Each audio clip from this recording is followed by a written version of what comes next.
Hello and welcome again to another episode of One Starfish. Welcome to 2025. I'm excited for today's episode. This is going to be a little bit different. It's one of my best friends, Angela, and she's been on about her story. I said, "What do you want to talk about today?" And she said, "I want to talk about faith." And I thought, well, it's probably a good thing. Our mission is to change the world one person or one starfish at a time, and I believe that's a huge part of my calling. And Angela, I believe, thinks it's a big part of her calling. So I don't even know where this is going to go today, but welcome to the show. Angela, good to have you. Thank you for having me. I'm really happy to be here today for having me back to have a second conversation and do something a little bit different today. I'm grateful for that. So thank you.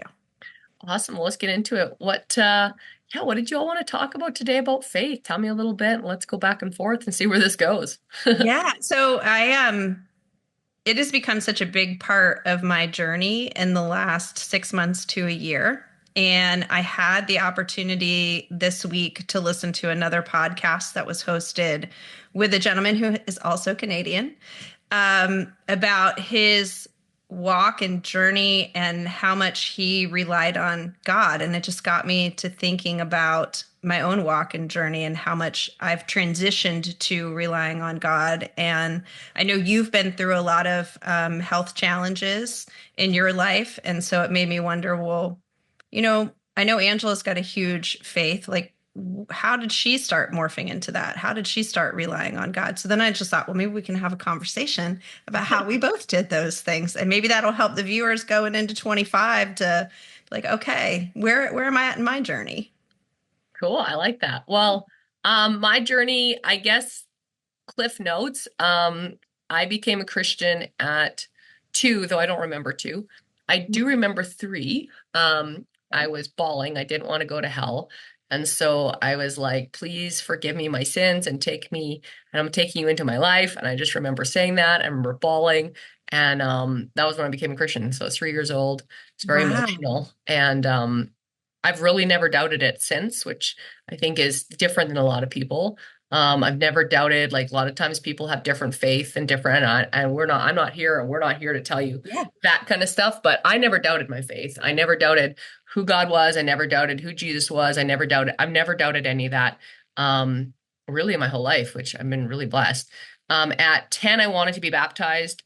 Mom's like, you don't understand it. I was like, yeah, I do, but that's okay. I waited till I was 12. Then mom let me get baptized. And I don't remember the actual baptism, but I remember I was 12 and got that done. And and then since then, it's just like I said, it's been a relationship. I wouldn't say I'm an angel by any stretch. I turned 18. I was a little rebel, did a lot of things that probably and I guess here's my perspective of God. Here's how I've always, I guess, always kind of had it. He's my heavenly father. And so I think of my dad, and I've been blessed that I have an amazing dad. He's human, he's sinned, he's done stuff, but he's a great dad. And I just think of God the same way, except like better. And I'm like, he just loves you no matter what you do. Because a lot of people are like, well, how can you live that life if you were a Christian and still? I'm like, I'm not saying that, like, if I go commit murder tomorrow and I go to jail, my dad on earth would still visit me and my dad on earth would still love me. Now, Oh. doesn't mean he condones what I did. He just doesn't condemn me. And I felt the same way with my Heavenly Father. I've always felt that way. I was like, yeah, some of the things I did, I'm sure he was like, oh my gosh, this is not what I wanted her to do. But I never felt judgment like that I wasn't welcome, that I wasn't going to heaven, that I wasn't part of the kingdom. I just never have felt that. And so I've always just attributed it to like my Heavenly Father. So if you're listening to this and you have a very bad earthly father, I think it's a lot harder to connect to that because your earthly father, maybe a terrible person or is a terrible person. And then it might be harder to be like, okay, God's like that. It's like, well, that's not very good. Like, Yeah. so I feel for you if you're doing that, but that was how I always had the relationship. And then things got, deeper later and we can get into that. But tell us a little bit about you, like growing up, were you raised at all in a faith-based at all or not at all? Or yeah. No, I mean, so first of all, I want to say that story is beautiful. The fact that you remember at 3 making that connection is amazing. And the fact that you asked for your own baptism at 10 even more amazing. And the fact that you are able to so beautifully tie together the earthly relationship that you have with your natural dad to the spiritual relationship that you have to God is amazing. So I just want to say that's all amazing stuff. For me, I wasn't raised in a particularly Christian household, although my parents had both gone to Catholic school. They were both raised in the Catholic faith, and it was not a choice for either one of them. It was just how they were raised. So there wasn't a deep there were pretty much zero discussions about God and Jesus and the Holy Spirit. And we didn't ever go to church. That wasn't something that my parents wanted us to experience. They wanted us to be able to choose for ourselves, but then they didn't really help us get any education to choose for ourselves. Um, so I will say, like, I didn't understand for a long time the relationship between God and Jesus and our Holy Spirit. I just didn't understand that. And I saw being Christian as being religious and going to church and being in judgment on other people because they weren't living a Christian life. And it took me until my late 30s before I started getting curious about it. It's not that I didn't believe that there was a God or a source or a spirit or universe or any of that. It's not that I didn't believe in any of that. I didn't do the research on my own to get the education. And so then in my late 30s, I'd had bouts with death before. And I always knew at those times that I was going to get through and I wasn't going to die, but I didn't understand why I knew that, if that makes any sense. Um, and so for me, it was a very different journey than the one that you have. And now I spend pretty much every day learning more about faith and studying how it impacts people differently and how they learned about it differently, and trying to learn more about the life of Jesus Christ and trying to understand more about the relationship of our spirit, how you feel spirit inside you, and then also what all of that looks like. So for me, I'm like a baby. I'm a little baby when it comes to this. And so it's been fun to unpack it and see how it's impacted people differently. Hmm, that's good. Well, welcome. Thank Um, you. you're not welcome. Um, and I think that's one of the things throughout the years that I like you touched on that. I don't like people are like, what's your religion? I'm like, I don't really have a religion.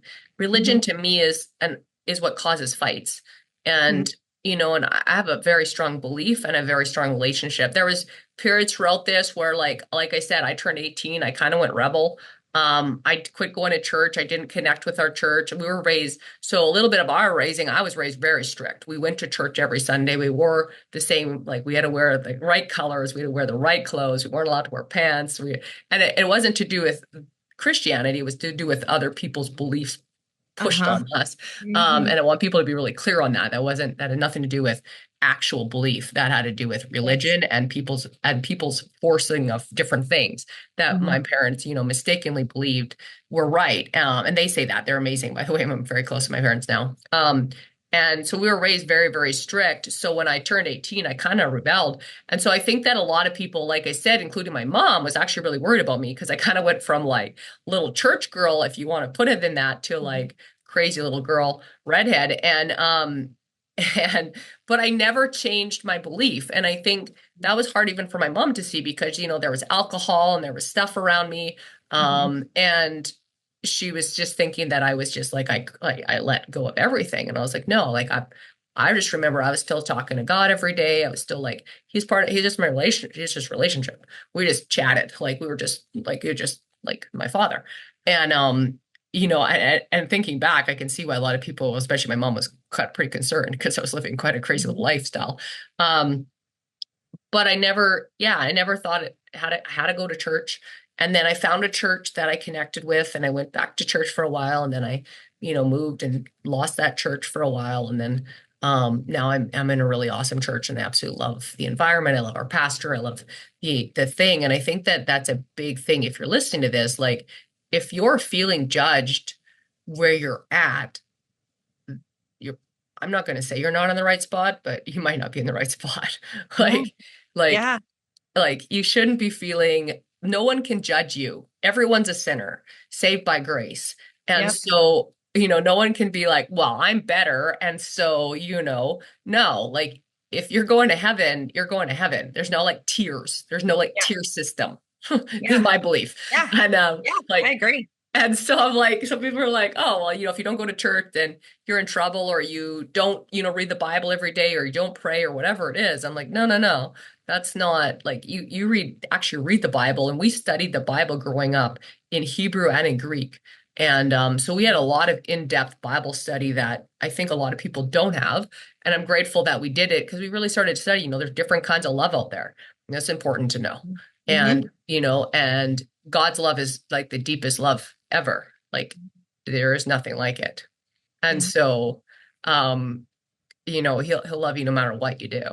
Mhm. And he just wants you to be better. And I think that's part of it though, is like when you do go back to the father thing, like, yeah, my dad would love me if I committed murder. However, he wouldn't want me to commit murder. And because I love my dad, I probably don't want to commit murder. Like I want to get better the closer my relationship becomes to my earthly father. Therefore, the more better I want to get, the closer my relationship gets to my heavenly father. Yeah. Yeah. And yeah, Love but religion is not, religion is different.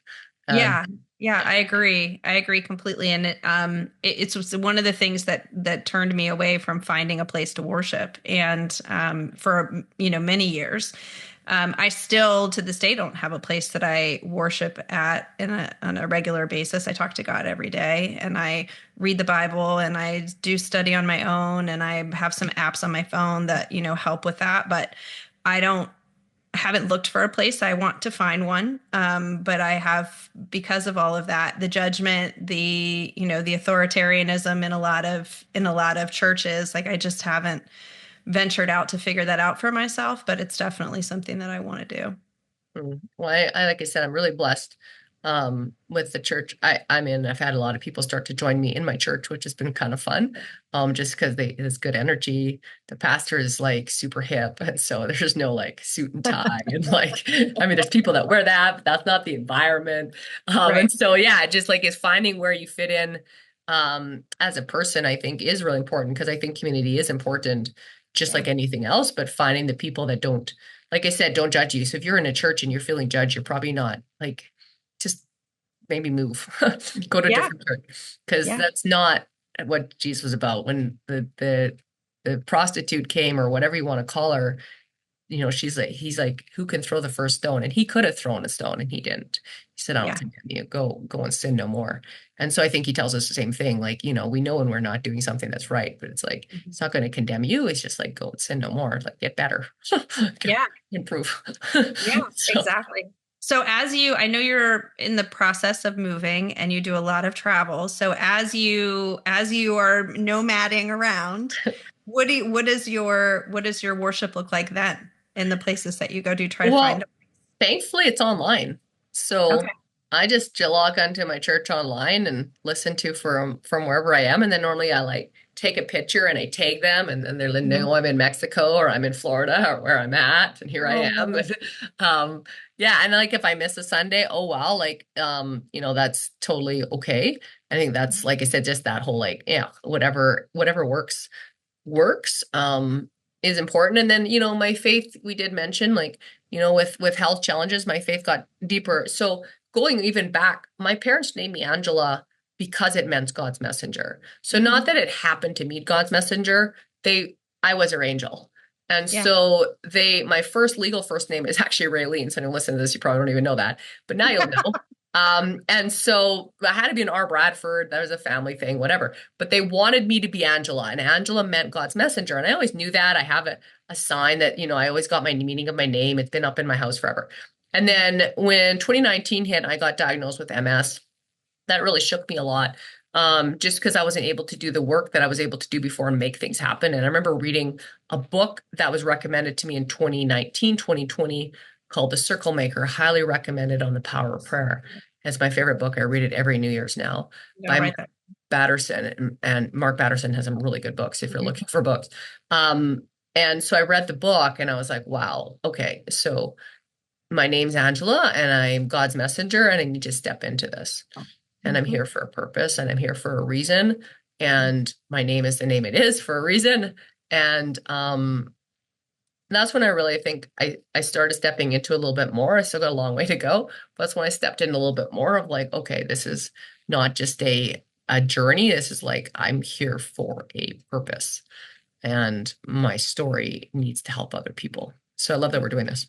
Yeah, no, and to be honest with you, I love that you say that because I've seen you speak about your struggles with MS. I've seen you do so many different things to help yourself in that diagnosis because I know it's very difficult. Some people believe it to be the end of their life, right? And so they take that in that way and they don't do the things that you have done to keep your body where closer to where you'd like it to be. So having seen you speak and having had the opportunity to see you deliver a message, it is very powerful when you do that. And I know that you'll continue to do that. And I love to see you speak. So I'm so glad Thank that you. you said that. Yeah. Yep. Yeah. Yeah. So where do you see it going for you? What, you're just getting going. What are Yeah. some of the things that I guess, what are some things that you've had to work through as a new believer that maybe I forget? Like, what are some Yeah. things if someone's listening that, some little hiccups that you've had to like question or work through or go through? Well, it's interesting. I hosted an event last week with a very spiritual based NLP trainer, and he was working with us to help us uncover what our spiritual gifts are and how to utilize those in the world to change the world, right, and make it a better place. And something as simple that he said to me as I needed to dive into and learn more about my own spiritual disciplines. I didn't even know what that meant. To be honest with you, I didn't know what that encompassed. Not that I didn't know what it meant, but I mean, I just didn't know all that it encompasses. So even just something that simple, I've been working on learning the practices and learning the Bible scriptures and learning all of that to understand. And like I said, I've always had a relationship with God, but to understand the doctrine and what's been presented to us by God in order to live our life. And so it's something that simple I didn't even know. So then I went to YouTube and I looked up spiritual disciplines and I got, a list there were 7 obviously that Jesus did routinely. And then there was, that's since been added to help you enhance your disciplines. And so, but even something that simple that you probably have known for your whole life, I didn't even have a clue what that meant. So what have you learned on that? That's like I said, I don't know that I know a lot about that necessarily. So what are your findings on that? Well, it's interesting. I've noticed in the last couple of years when I'm in connection with my spirit, I physically manifests for me in a very warm body temperature and goosebumps and like this just a wave of peace that will come over me. I didn't understand what that was. And so now I understand that as I'm going through my spiritual disciplines during the day, which are, prayer, meditation, reading the scriptures, communicating with God, all of that, I can often feel now when those moments of me connecting to my spirit or my essential being, right? So not my ego, I can feel what that feels like now. Mm, And it would happen for me before, but I didn't understand why. And I couldn't like make it happen, if that makes sense. mm-hmm. So now when I'm meditating, when I'm praying, when I am just doing breath work to kind of get peace to myself during the course of a day, I can feel becoming closer to spirit, whereas before I didn't even know what that was. Interesting. Um, yeah, Yeah, yeah. and I don't know that I like so as soon as you bring in the word discipline for me, honestly, I actually have a wall go up. I'm like, that does not sound fun at But you're all. so disciplined. I I love am that you very said disciplined, but this. You're so as disciplined. soon as it becomes religious and quote unquote and Yeah, disciplined, then I'm like, no. So like I do read the Bible every day. yeah, I do pray every day.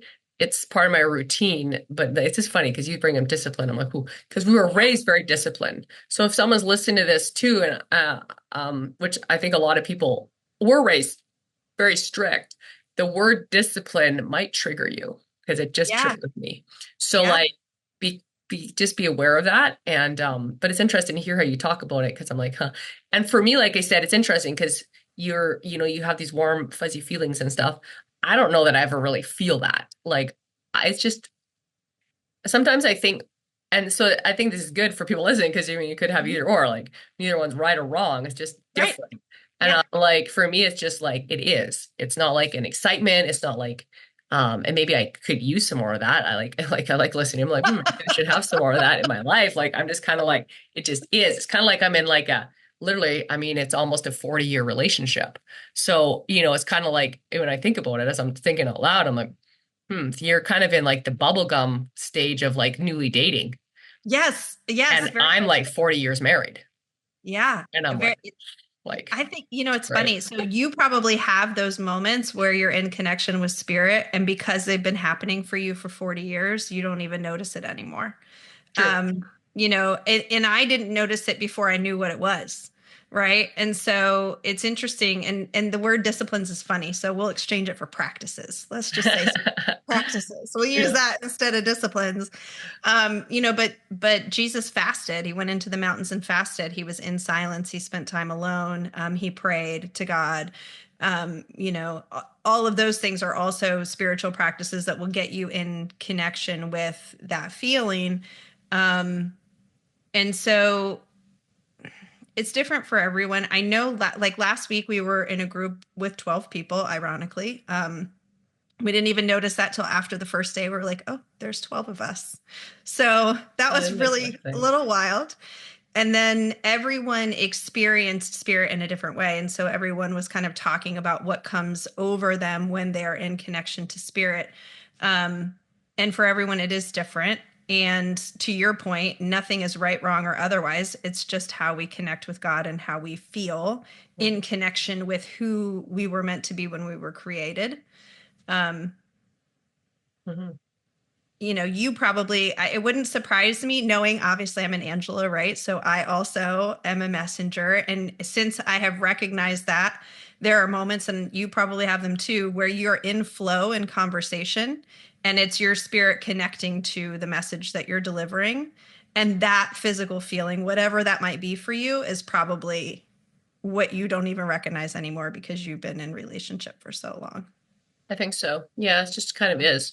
But I like that because I think, not only is he our father, the other thing I do visualize him as is he's our bridegroom. And Yeah. so, because I'm single and I'm like, well, I'm actually like engaged to like the King of Kings. So that's No, pretty girl, you're cool. married. You're not engaged. You're married. Yeah.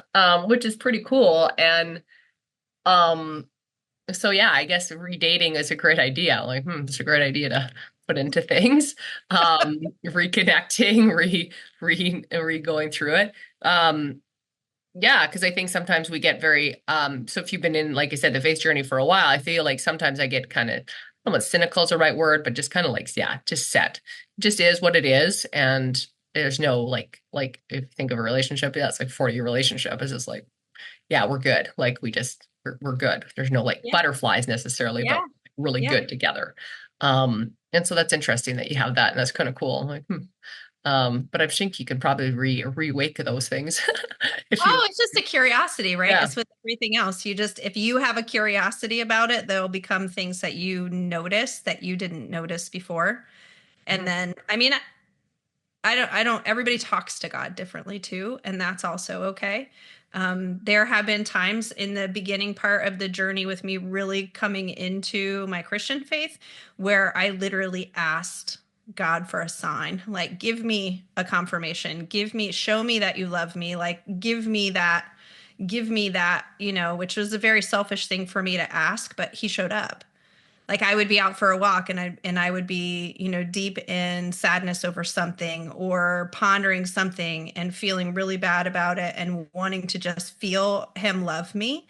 And there was a time I was out for a walk and literally at that moment I had a hawk swoop over my head, come down to the pavement in front of me and fly off.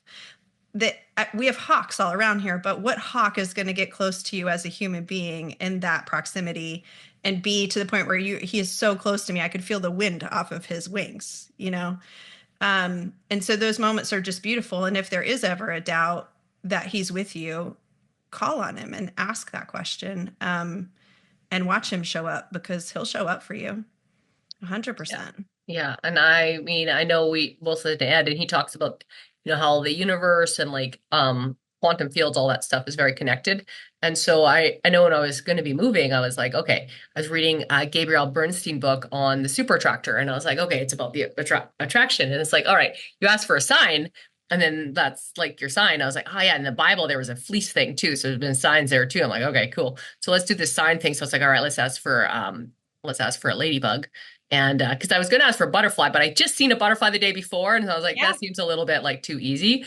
And I was like, okay, I seen a bit, but ladybug, but like, I was like, yeah, we'll just ask for ladybug because that seems harder to find, and but possible, harder but possible. So I was like, okay, and then like, but by Sunday night, and I remember it was Sunday evening, I hadn't heard anything, and I was like, oh, interesting. And then I was talking to my friend at like 5:30 just before I was going to bed because I go to bed early. And I looked up at the screen and there was a ladybug. Oh, I that's was like, oh, awesome. there's my ladybug. So I I just took a got picture. goosebumps. Just saw a Yeah. ladybug yesterday. Actually, I let it go. It's pretty cool. And I keep Oh, seeing them. They're kind of like revamping. And I was like, oh, there's the sign. I was like, okay. And like I took immediate action and yeah, things just freaking fell into place super fast. yeah. And things just happen. But and I do that now. I'm like 7-Eleven's a sign that I see a lot lately. And I looked that up and it's pretty cool. And even birds crapping on your car. I had a couple of them. I was like, what does that mean? And that's like new life and new Yeah. beginnings. So I was like, oh, that's pretty true. I'm kind of a gypsy right now. And so yeah, it's really cool to ask, you can Yeah. ask for signs Yeah. um And you to have to pay attention, because sometimes they come when you're not asking. I was at that's right. a lunch with a friend of mine 3 weeks ago, and she was really bemoaning where she was financially and talking about how she was, trying to figure it out for herself. And I asked her, have you talked to God? Have you talked to God about it? Have you prayed about it? And she said, yeah, I have. And I said, okay. And literally at that moment in time, a stink bug fell on the table. And she grabbed her napkin and was like, these darn things. And she flicked it off. And I said to her, look that up. Look and see what a stink bug actually means. So we sat there, we got on the phone, we looked it up, and they are actually a spiritual source of protection. I get goosebumps right now telling you a story. They're actually a spiritual source of protection. And so as I told her that, she got a tear and she started to cry. And I said, now you know, like the signs have been there, but you have to be open to seeing them, or you're not going to know that they're coming for you. So, two more times during that lunch, a stink bug landed on the table as further confirmation, because in the conversation we were having at the moment was like, it came during a point. She made another comment about how she was unsure about things, whatever, and it came back. So I told her, I was like, girl, you need to watch for those signs. And then literally 3 days later, she texted me a picture of an arc of mushrooms in the ground. And I'm going to pull it up and show the viewers, because we were having this conversation, and she told me, she said, you know what, Angela, she said, I've not been looking for my signs. I've not been seeing them come through. And so 3 days later, she sends me this picture. See if I can get it clear enough. Oh All yeah. that where it's white there, you see Yep. that? Yep. Those are all mushrooms, and they're in an arch. And she Right. looked at the spiritual meaning of mushrooms, and they're generally a symbol of prosperity, new chances, and personal rebirth. And I told her, I said, and they're in the shape of an arc. And I was like, arcs are like one of the best building blocks for everything. They're the strength behind everything. And anyway, so bottom line is that the signs are all there, but you have to be open to receiving them, especially after you ask for something. Mm-hmm. Yeah. Yeah, and sometimes, especially in our world, we're so fast. Like I just think that Mhm. when I've slowed down, I've seen way more things. It's when I'm like just like trying to get stuff done and I'm just like head down and like and then I Yeah. totally, yeah, you miss the signs. You're like, wait a minute, that was a moment right there. Yep. And you missed Yep. it. And you're like, oh, Yep. okay, pay attention. Yeah. Let's come back to that. Yeah. um I missed many a sign. I actually went to go see an oracle, which a lot of people don't believe in, but I went to go see, and she's Christian in her faith. And I went to go see her, and she told me, she says, Spirit is telling me that you don't leave room for messages. You're too busy to get them. And that was 3 years ago. And on that day, I said, okay, I hear you. I hear you. I'm going to slow down. I'm going to start looking for messages. And now I'm at the point where I'm telling other people, slow down and look for the messages. Right? That's so Yeah. good. I love that. And like I said, if you're listening to this and you have any questions, do reach out to me or Angela. We'll reach out to a pastor, reach out to someone. I don't feel like I'm any stretch, but if something, I'm happy to talk. Let's just put it that way. I don't feel like I'm like the person to talk to, but I'm happy to talk. And I know that Angela too also feels the same. Angela squared. People. Angela squared. We both feel the same way. So, we're not the people that know it all for sure at all. Still lots of journey going on, that's for sure. But if you have some questions, it does like you said, start in the curiosity and start the conversation because I don't know where I would be without my faith. And that's, a huge part of my life. It's like my everything. So, while I don't talk about it all the time, for anyone listening to my show, you know that I don't talk about this stuff all the time. It is huge, huge, huge part of my world, and pretty much like everything that I am is because of it. I wouldn't be who I am without it. So, Well, I've known you now for 3 years, and I didn't know 3.5 years, and I didn't know the story behind when you were 3, and then when you were 10, and when you were 12. I didn't know any of those things about you. So it's beautiful that you shared that today. And it helps me to like better understand where you've been, and we've all been like like you said before, we've all been in a different place, and it's no one here's place to judge where anyone else has been. We're all on our journey and we're all at different points in it, and it's about not being embarrassed like me to have started late. In the beginning, when I first started talking about my faith or first really came into understanding, I almost felt embarrassed to talk about it because I felt like people were so much further along in their journey. And here I was in my late 30s, just kind of figuring things out. And I was really embarrassed to even have that conversation. And I won't forget 2 years ago, when I had the day that I spent at Ed's house. You know, I was even embarrassed to talk about it then and talk about somebody who is so much more into their faith. And so for me, it was intimidating is probably not the right word, but it just felt like I felt bad that I didn't know more, at that point in time. And don't ever feel that way. Just don't be embarrassed by it. Don't feel bad about it. Like if you're learning and you just want to know more, just be a sponge. Be a sponge to everybody who's around you. such a good reminder because yeah, I mean it's no different than any other walk, any other journey. Like I've got into the fitness world here relatively and getting more and more into it. And I'm new to it and I don't feel bad. I'm like, well, at least I got started. So I think, it needs to be the same thing. At least you got started. So Yeah. like, Yeah. yay, Yeah. but it's interesting that people would, like I said, feel that way. And I think for me, it's just because it's such a big part of my life, but because I was raised so strict, I don't talk about it as much as I maybe could because it's just part of my life. And I really shy away from the force aspect of it. So Mm-hmm. I'm not wanting to push it on anyone else. Um, However, I strongly believe about it. So it's an interesting, I'm still working on where I'm at after 40 years or Yeah. whatever it's been on the journey. So, you're new and you're kind of feeling that way. I'm older and I still feel that way, just Yeah. different. It's interesting. Yeah. Yeah. I feel like right now, though, with everything that's been going on in the world, all of the natural disasters that are happening, all of that, I feel like we're called to now, probably more than ever, at least talk about the impact to us, which then allows everyone else to say, huh, I didn't think about that, or I haven't thought about that, or maybe it gets someone who is on the cusp of really getting in connection with themselves in that way, that maybe it's like that step that they needed to say, oh, I should think about this for myself. I see what other people are going through if they're talking about it, and so I should think about it for myself. I mean, that's all we can do, is to help people have more faith, because the times right now are really hard, really hard. Yeah. It's true. Well, that's good.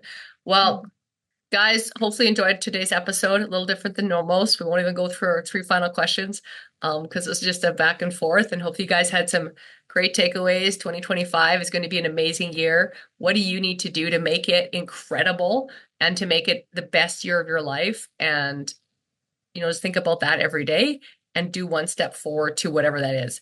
Hopefully that is on your faith journey because this stuff does excite me. So hopefully, you can move towards your faith if you don't have one work toward one.